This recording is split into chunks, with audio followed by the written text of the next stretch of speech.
Yo, yo, yo, people and patrons of the night, it is your boy, the Horrorlander, and today I'm going to be reviewing a book that I was very excited for because I showed it off a couple days ago that this is the rarest book in my collection with this specific copy, but the particular short story collection that it belonged to, I had read the synopsis for, and it sounded extremely cool, extremely fun, and sounded right up my alley, especially because it's by one of my favorite horror authors, called Horrors of War by Tim Curran. And I don't know if you guys can see the artwork that clearly, but yeah, it is a disturbing front cover, but very cool, very high quality artwork from the legendary artist Brad Moore. So this is Horrors of War by Tim Curran. This book is essentially about all different types of horror stories, which are historical fiction. They take place in all different war settings. So you have World War I, World War II, Vietnam War, the Napoleonic Wars, even modern day Iraq wars. So that's sort of the general synopsis. And it's by Tim Curran, who, for those of you guys don't know, I praise all the time, and it's for good reason. Tim Curran, in short, to me, is the master of scary shit, to put it bluntly. He's fantastic at writing some very creepy, very scary, very atmospheric scenes. He almost writes in like a Pulp Fiction type of way where it's very racy, high-paced stories. He doesn't really meander or go into deeper detail, and sometimes his characters can seem a little bland, but because they're more so like plot devices. Not always, but he focuses on the scary aspects, and especially he's a master of making monsters and villains. He makes the most badass, creative, and amazing monsters and villains that I've ever read in my life.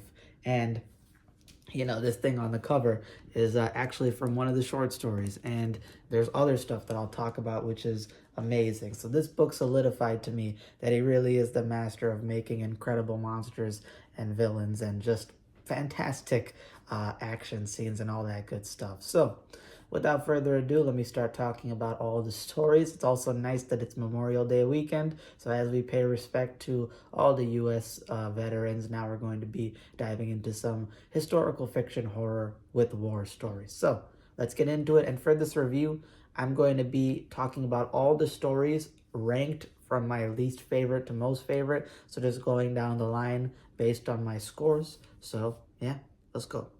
The very first story is called The Rat King, which I gave a 5 out of 10, a meh.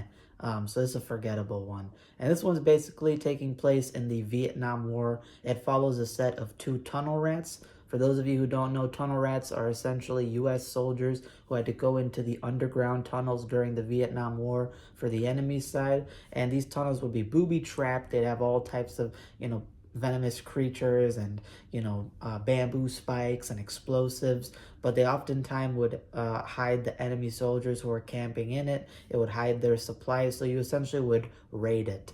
And in here you have the main character and then his partner, who people in the army call the Rat King, because he's so fantastic at navigating through the tunnels that he's almost like an actual rat himself, the king of tunnel rats. However, some strange things go on where the main characters say that, when he's fighting with the Rat King down below, the guy is unbelievably fast and stealthy and agile while he's taking down the enemy. One time he even saw his eyes glowing yellow, what he thought his eyes were glowing yellow in the darkness. And he even claims one time the dude was crawling on top of the ceiling like a spider and then dropped down on the enemy. So you get some hints that there's more than meets the eye going on with this situation. But in terms of the climax and the ending, it felt underwhelming. I described that Tim Curran is very good in going into detail about all the scary scenes, getting very creative monsters and all this type of stuff. But the climax and ending are kind of nothing burgers, kind of a blue ball. They don't really give you anything. And I was disappointed by it towards the end. It had a good build up. I thought we were going to get something cool. But no, sadly it did not happen. So that one's a 5 out of 10, a meh. Number 9 is called Procyon Project. Procyon Project is a World War II story about this veteran kind of hero of the war who just came back. He ended up losing one of his legs, but he's gotten a lot of accolades and medals. And now he wants to slow down in life. He wants to kind of take it easy. And he decided to pick up this night security guard job at this very top secret research facility that's hosting something called Procyon Project. But it's very secretive. Nobody really knows what's going on there, but they know that the U.S. Department of Defense and a lot of top executives are passing by with these researchers and scientists. So as he starts, kind of picking up on some conspiracies going on where people believe, the employees particularly believe, that the researchers are trying to tap into maybe other dimensions, time and space, and maybe even some black magic and some occult type of things. After that happens, they keep feeling this tremendous vibration throughout their shifts, which shakes them to the core and makes them dizzy and makes them nauseous. And then the world around them almost seems to be distorting. Like the trees start to wave like noodles, the stars come closer and look like beating hearts. So they really understand that something strange is going on. And one night, when the main character is on night patrol, he's in the parking lot.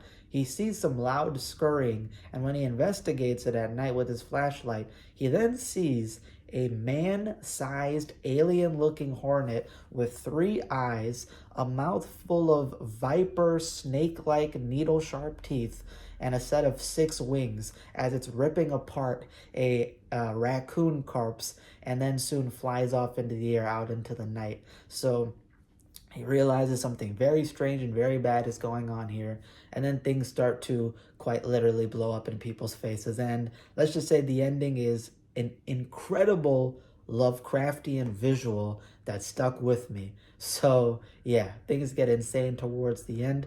But I gave this one a 7.5 out of 10, a pretty good, because it did have cool visuals. It had some cool creature, right? One of the creatures shown there. And that climax scene is very huge scale, very almost, I don't want to spoil it, but very Lovecraftian. But there wasn't really much that happened in terms of the story. There's not that much action.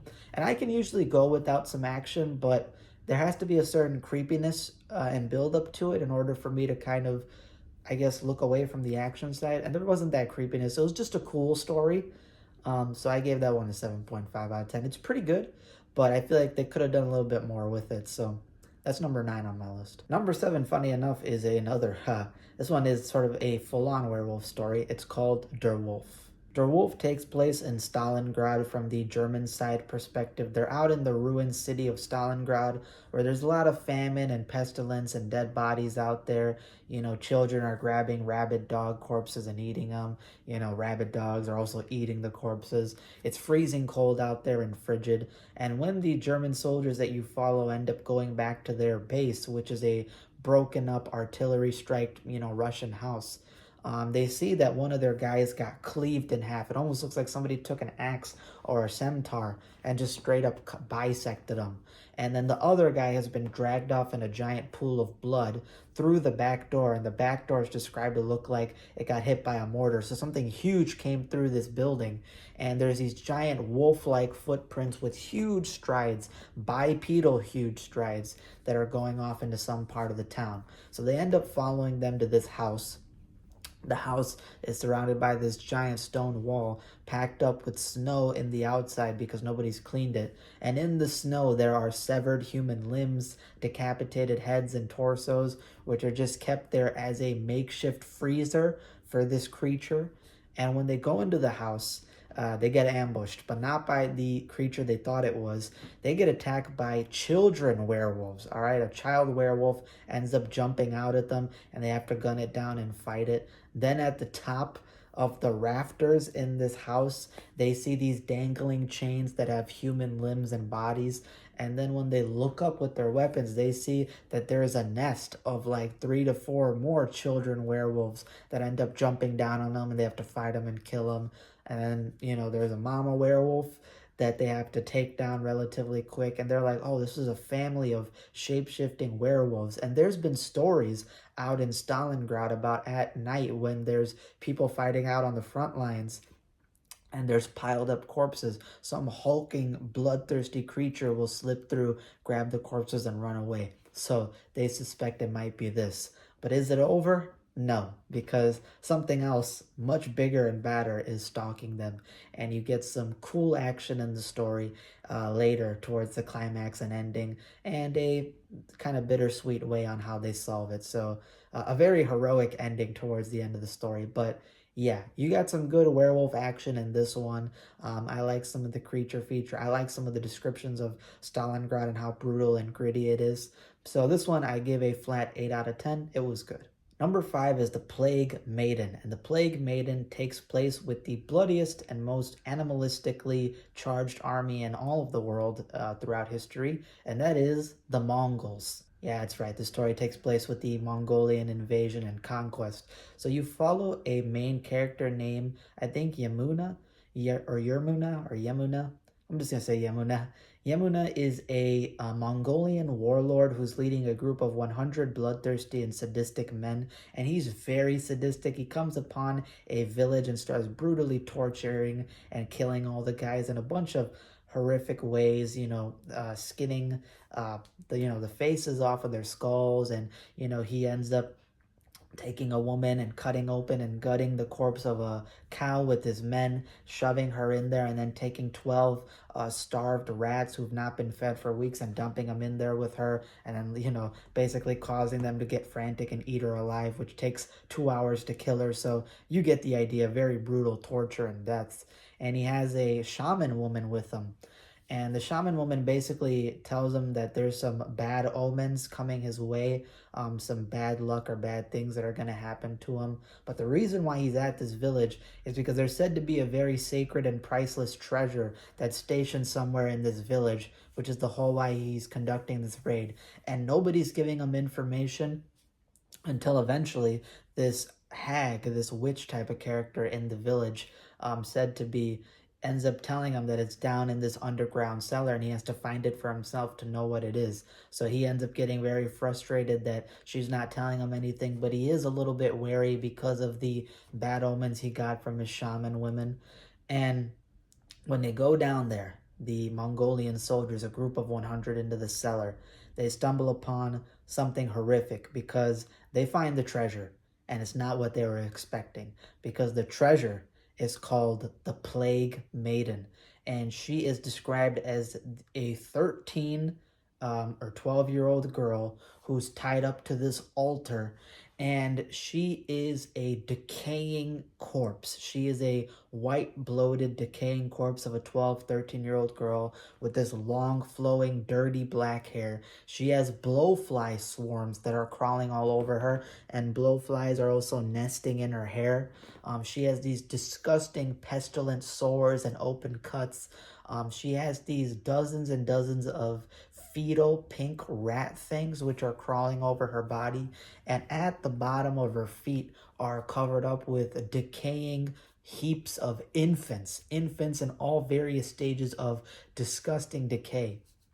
And it's revealed that this demon or entity is the treasure, because throughout the lands of this Mongolian time setting, there's all this vicious plague going on that's killing off populations and populations of people. So through witchcraft or whatever, these people had summoned this Plague Maiden, and she acts like a sponge. She absorbs and sucks in all the plague, famine, pestilence, so that way the village is kept prosperous. The only thing they have to do is sacrifice a newborn baby to her periodically, which is that pile at the bottom.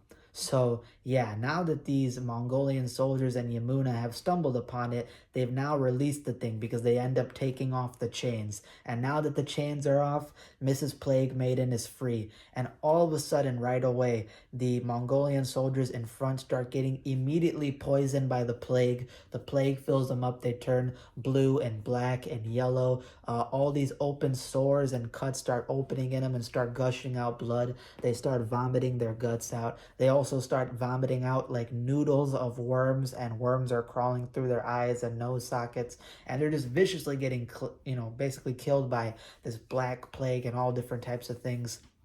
The other soldiers start getting hysteric and chopping everybody to pieces. They start losing their minds and trying to run away from it all. And the worms are described to actually work as catgut. So these worms start sewing up the dead soldiers and causing them to come back to life and start feasting on the others. And a bunch of other crazy stuff, all invoked by the Plague Maiden. And it is so brutal, so disgusting, so horrific, especially with that climax and ending that goes very bad, especially for certain characters. But it was justified. It was in a way a very justified comeuppance. The animalistic and bloody nature of the Mongols kind of comes back in retribution. And there were warnings. They didn't take the warnings, but they came. So I gave this one 8.5 out of 10, a very good story. Who knows, I might bump it up in the future. But I loved the villain in this one. The Plague Maiden is awesome. The fact that she was this sacred treasure of the town is so sick. I love that reveal. It's so cool. And I have to, I admit the Mongols are a very cool set of soldiers to follow. They are very hard and they are like the toughest, some of the toughest soldier, forces in this book. And yet you see them just instantly get taken down one by one, completely helpless. And it just reinforces to you why this book is so effective, because these are not innocent people. These are not civilians who are getting targeted by these threats. These are the toughest guys in the entire world, soldiers from all types of divisions, and specifically here, some of the toughest in the game, and yet they just drop as fast as that. So yeah, that was the Plague Maiden. That was a very good, if not great, story. The next one is called Maggots. This is the most disgusting story in the entire book. This one is in the Napoleonic Wars during the French time. So you follow these French soldiers out in the snowy forest who are starving to death. They're very hungry, very famished. And the guy is so hungry that he ends up getting taken in by a branch of these soldiers who have been feasting upon cadavers and corpses labeled as ghouls, pseudo-ghouls kind of. And he ends up basically feasting upon corpses because he's that hungry. And after this happens, he ends up basically kind of framing himself as a ghoul. And he ends up getting hit by an artillery strike in the battle, unfortunately, and ends up getting very injured. So he gets taken to this morgue area filled up with thousands upon thousands of people dying of typhus and different diseases, and marinating in their death and urine and feces and all that. And he gets dumped on top of this other guy, and unknowingly this other guy was a host for sentient maggots. Yeah, maggots as thick as slugs, well fed, and they're sentient. They can mind control you, they can manipulate your body, heal you, make sure you never die. And they basically get on top of the main character, and it's described that they go through his eyes, go through his nose, go through his mouth, go through his ears, his asshole and dickhole. Yes, they go through every orifice and get inside of him, and they start nesting inside of his stomach. So he's got hundreds of these things inside of his stomach lining and body and face moving through him, and they're breeding and excrementing and doing all these things, and they basically make him into a cannibal. They force him to become a ghoul and dig up graveyards and feast upon corpses, and things get very bad. And the climax towards the story is some morbid comeuppance, in a sense. Morbid, though. So this was an extreme horror story, very disgusting, but very effective, and it was a brilliant idea in terms of the maggots. So I give that one a 9 out of 10. It's a great story. I would not reread it again because of how nasty it was. Don't read it on an empty stomach, but yeah, that was a great job. I love the sentient maggots idea, and it was very effective and very disgusting with all the scenes that are shown. Number 3 is called Hellflies. This one takes place in modern Iraq. This is about a group of Marines who end up raiding this village, trying to find terrorists and jihads and all types of things. And they finally end up getting upon this family. They end up shooting and killing the family, unfortunately. And the woman starts speaking in this unknown language, the matriarch of the house, cursing them in this unknown language, and they have to end up killing her because she attacks them. And then the soldiers start getting get this type of akin to a Ramses curse. They end up getting lost out in the desert at night, hit by these, hurricane force sandstorms blowing inches and inches of sediment and sand into them. And then there's these swarms of thousands and millions of strange flies, described to have large owl-like eyes and, strange wings, and these like proboscis, these stingers, which feel like thumbtacks hitting you. And they start attacking the soldiers. They start swarming around them. And it's almost like, you know, a Ramses curse kind of thing. They don't understand why this strange phenomena are happening to them. And these flies are vicious, man. You know, they can drain you dry and make you into a flaking mummy, or they can group up together in vicious vortexes and mulch you up like a human thrown into a wood chipper or mulcher.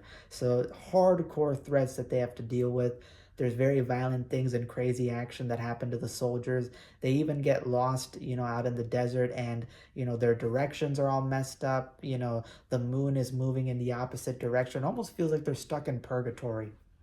And that's when a more religious soldier in their bunch basically talks about how Iraq from the Bible used to be the holy land of Babylon, and what they might be dealing with is the ancient demon lord that was worshipped and feared for corpse matter, flies, and pestilence, Beelzebub. And yeah, the story ends up getting very crazy by the end. A lot of insane action, a very insane reveal for a certain thing responsible for all this. And the ending to the story is horrific and very messed up. But I loved it, man. You know, this is a story with creature feature horror, existential horror, religious horror, all types of different stuff, insect horror grouped into one. So I gave it a fantastic score. That was a 9.5 out of 10. These last two stories I gave perfect scores. The next one is called The Chattering of Tiny Teeth, which the cover of the book homages to. This one takes place in World War I from the British point of view when they're out in no man's land in Germany, through the trenches which are filled with corpses and rats and rabid dogs and dying men, drowning in the mud out there.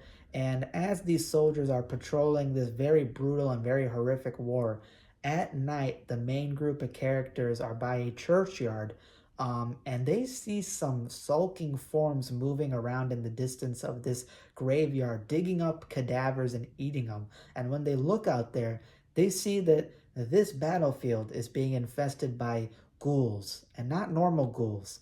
These are in the form of children with skin as yellow as leprous, their giant bone-like faces and grins, blood red eyes that are eyeless always or lidless, always looking at you and staring.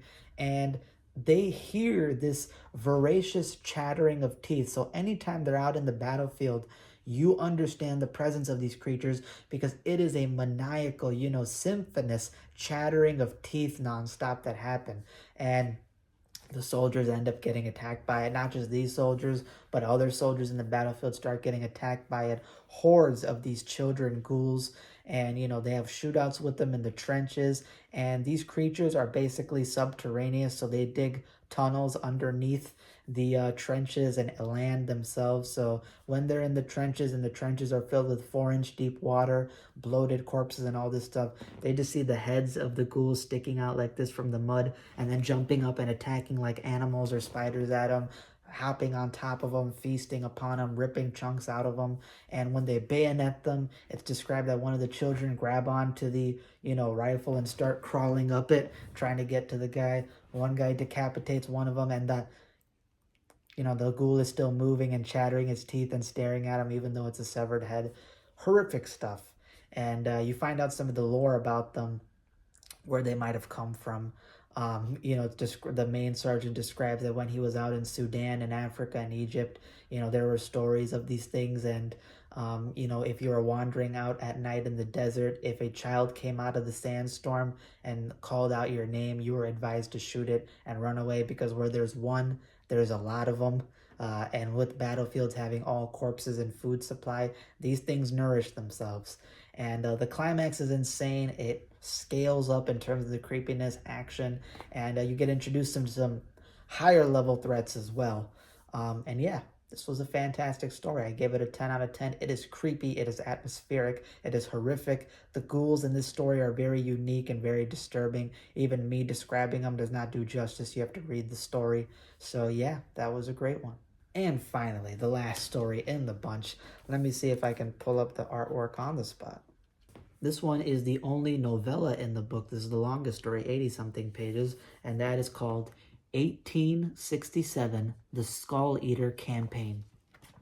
And here's the amazing artwork that I showed off the other day of this demonic medicine man with this monitor lizard, snake, the devil in the back. Very cool. This story is essentially taking place in the Native American Wars, and you follow this group of 40 soldiers and this tracker named McCombs. He's a beaver fur trapper and also a veteran soldier, and he actually is fluent in the Native American languages, and he has some Native Americans from other tribes who are actually scouts, blood brothers who work with them in the team. And they're investigating through the plains of this land. They're out in the wintry dead forest at night, and it's because they had a recon team that was found with their corpses in the snowy forest, and they were riddled with arrows, and they suspected it was a Native American attack until they saw that the bodies were partially devoured and eaten. So there's something more at play here. The story then follows these guys moving through the forest and hearing this strange ritualistic chanting out in the wind.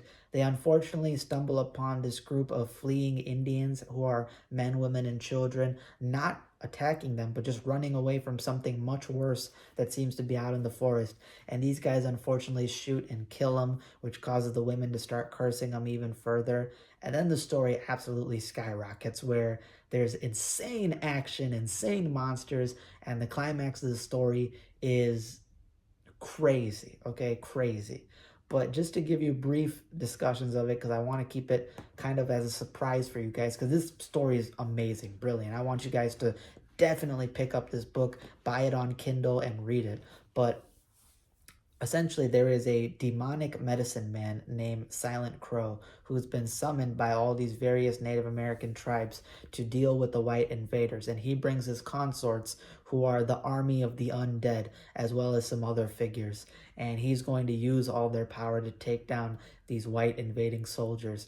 And I'll just give you a brief description of some of this army of the undead. There's more shit that I'm leaving out, but they are described during an attack scene in the book as these zombie Native Americans wearing rotting hides of bears and wolves, donning helmets, which are bear skulls and wolf skulls. They have scarves made it out of sewn together human scalps that they've scalped off of their victims. They wear human death masks, which are the peeled faces of their victims that they wear as like a mask or veil over them. They have openings cut at the bottom so they can rip into you and eat you, because they have wolf-like jaws with canine incisors. You know, they got gnarled claw fingers and stuff, and their faces underneath are Frankenstein abominations. It's almost like if you took 3 different people's faces and sewed them together with catgut.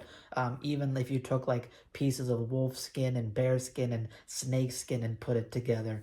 Horrific threats. And they ride on top of horses. They use arrows, tomahawks, guns, skinning knives, all types of weaponry to come down on these soldiers. And on top of that, they are blind. So they hunt by sound and smell, just as like creatures from the Quiet Place do. So that's how they attack them. And they're so dangerous because when you cut off their arms and you decapitate them, these body parts can still move on their own accord. So there's a scene of like a decapitated zombie Native American head still jumping out of the snow and grabbing onto a guy's leg and ripping it up. Another one where a guy is beating one of the Native Americans' skull to death and shooting it with his revolver, and the thing still has its arms around him, choking him out. All types of crazy stuff. And that's just the beginning, because the climax absolutely skyrockets in action, and it gets insane with insane visuals and insane just cool shit happening. This one felt like a perfect, like pulpy type of story. Amazing villains once again, fantastic villains, so creative, so amazing. There is nothing like this out there, I can promise you. And my jaw dropped reading it. So you have to read that at all costs. That is easily, I think, one of my favorite short stories out of Tim Curran, even though it's a novella. And I was absolutely floored. So yeah, that's all I got for today. If you guys enjoyed, hit that subscribe button, hit that like button, comment down below. You can pick up this book on Kindle for a couple of bucks and read it and check it out. This specific copy is very rare, so if you want to read the 3 exclusive stories, unfortunately you cannot read Ear to Ear, Scarface, or The Cannibal King without picking up this book and spending up on it. But I described it, so, you know, they weren't necessarily the best in the book. The other stories in the book are all fantastic and honestly towards the top of my list. The only one that was very good was Scarface, so that's the only one that I wish you guys could read. So yeah, that's all I got for today. Have a great day and enjoy the rest of your Memorial weekend. Deuces.